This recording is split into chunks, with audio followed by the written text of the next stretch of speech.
Hi, I'm Matt McAleer, President of Cumberland Advisors, Director of Private Wealth, with the Moose, our CEO, Director of Fixed Income. Today is April 26th, just before the close today.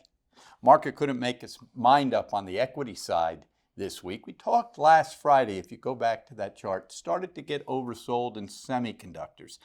I was hoping we get a little more oversold, make a little cleaner entry. But semis got a bid and rallied some this week. That was really a precursor of tech rallying today. The downdrafts don't last long. They have not been. In a bull market, which if we look at regular traditions of what a bull market is, in my eyes, it's higher highs, higher lows followed by higher highs. That's what we're in, really across the indices, even in some of the softer performing indices like small caps. Right. So we did put some money to work this week in XME. That's we've been very vocal about industrials and some of the industrial metals and wanting some exposure to that area along with energy this year. And we took advantage of some weakness yesterday to add to that position in our tactical account. In our straight U.S. accounts, not too much activity this week. Not too much internationally, just a little grind back and forth. We'll look to put some cash to work at reasonable levels. Before we jump over to you, John, I mentioned energy, and I wanted to bring something to our viewers, attention span, and that is natural gas. Right. The barrel, whether it's Brent crude or West Texas, is covered daily, what the price of crude is. Natural gas often is overlooked. Or not mentioned at all. Yeah, but when you have Exxon, which reported earnings today, talk about being affected by natural gas and the pricing of that market, I thought I'd bring it up. Natural gas, historically, in the futures market, is known as the widowmaker. There are no old natural gas traders. I tip my cap to them if they can last a handful of years. It's the most volatile market in my opinion. And it tends to be most volatile in the spring when storage is being drawn down and utilities are making plans for summer coming off of winter. Let me give you some numbers. You think we have it tough in the equity and fixed income markets, John? On January 9th, natural gas was up 15% year to date.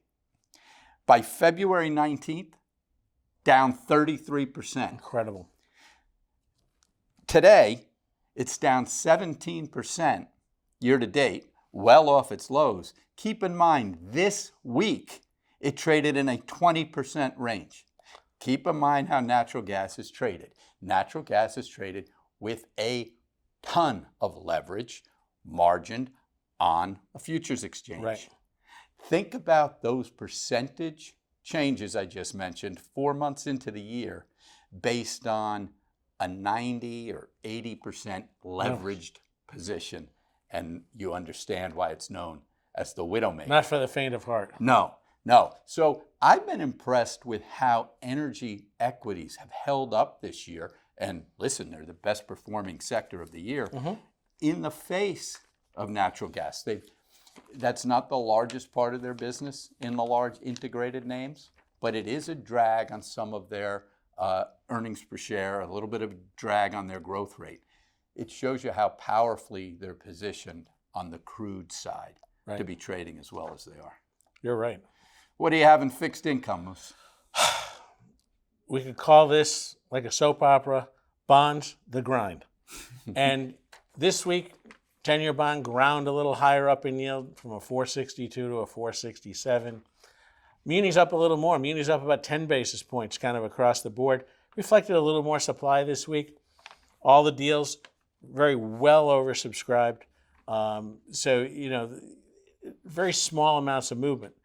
On the statistics front, it's still this tug of war that's going on, right? So we actually saw new home sales pick up a little bit this week, which was a surprise. That hurts bonds. Then you get a number like today, the PCE, which is the Fed's favorite measure of inflation, and it came in at 0.3, exactly what they were expecting. Ticks up a little year over year, 2.7 versus 2.6.